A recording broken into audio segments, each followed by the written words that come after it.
L'épître de Paul aux Romains, chapitre 5.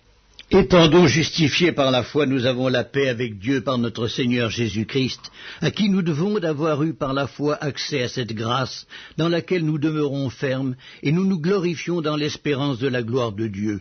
Bien plus, nous nous glorifions même des afflictions, sachant que l'affliction produit la persévérance la victoire dans l'épreuve, et cette victoire l'espérance. Or l'espérance ne trompe point, parce que l'amour de Dieu est répandu dans nos cœurs par le Saint-Esprit qui nous a été donné.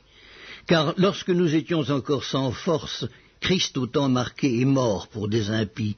À peine mourrait-on pour un juste, quelqu'un peut-être mourrait pour un homme de bien, mais Dieu prouve son amour envers nous en ce que, lorsque nous étions encore des pécheurs, Christ est mort pour nous. À plus forte raison donc, maintenant que nous sommes justifiés par son sang, serons-nous sauvés par lui de la colère. Car si, lorsque nous étions ennemis, nous avons été réconciliés avec Dieu par la mort de son Fils, à plus forte raison, étant réconciliés, serons-nous sauvés par sa vie.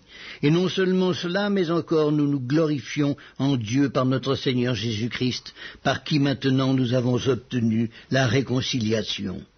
C'est pourquoi, par un seul homme, le péché est entré dans le monde, et par le péché la mort, et qu'ainsi la mort s'est étendue sur tous les hommes parce que tous ont péché, car jusqu'à la loi le péché était dans le monde.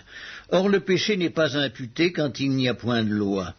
Cependant la mort a régné depuis Adam jusqu'à Moïse, même sur ceux qui n'avaient pas péché, par une transgression semblable à celle d'Adam, lequel est la figure de celui qui devait venir.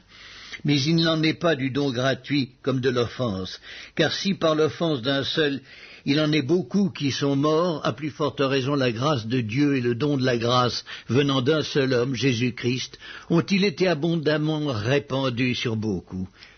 Et il n'en est pas du don comme de ce qui est arrivé par un seul qui a péché, car c'est après une seule offense que le jugement est devenu condamnation, tandis que le don gratuit devient justification après plusieurs offenses.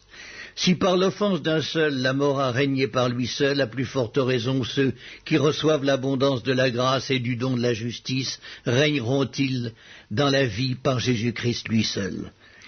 Ainsi donc, comme par une seule offense la condamnation a atteint tous les hommes, de même par un seul acte de justice, la justification qui donne la vie s'étend à tous les hommes.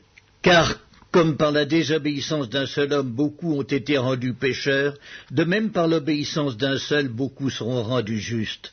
Or la loi est intervenue pour que l'offense abondât, mais là où le péché a abondé, la grâce a surabondé, afin que, comme le péché a régné par la mort, ainsi la grâce régna par la justice pour la vie éternelle, par Jésus-Christ notre Seigneur.